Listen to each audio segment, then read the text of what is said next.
Chapter 2. Sheep. The first night I fell asleep on the sand 1,000 miles from any land with people. I was more isolated than a sailor on a raft in the middle of the ocean. So you can imagine my surprise when a funny little voice woke me up in the morning.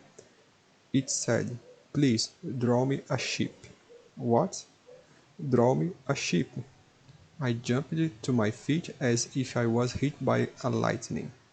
I rubbed my eyes, I looked around, and I saw a very small, usual, usual little man who was looking at me very seriously. This is the best picture which I later managed to make of him. But my drawing of Kersey is much less fascinating than the original model.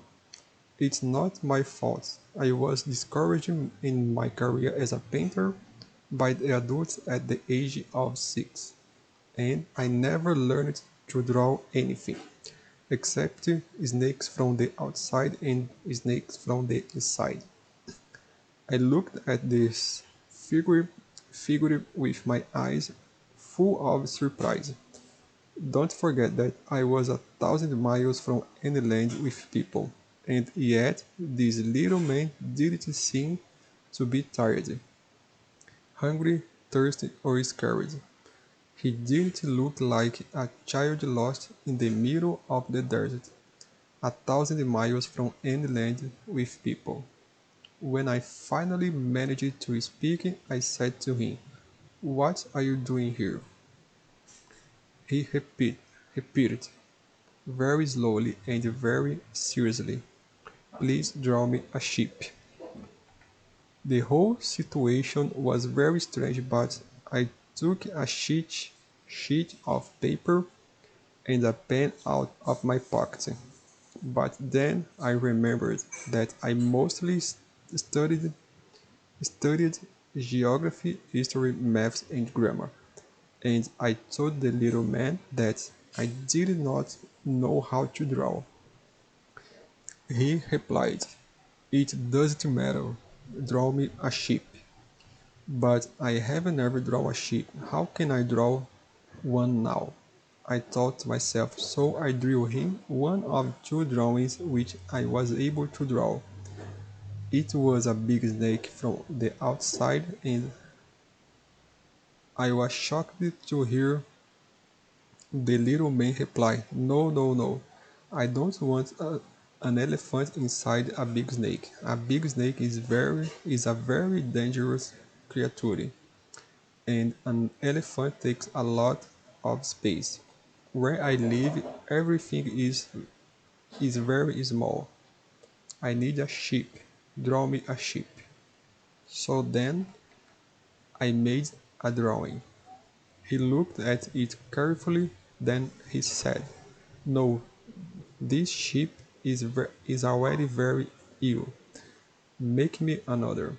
So I made another drawing. My friend smiled gently at me. "You have to see it too. You have to see it too.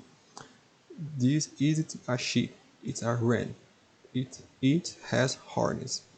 So then I made another drawing, but it was rejected too, just like the others.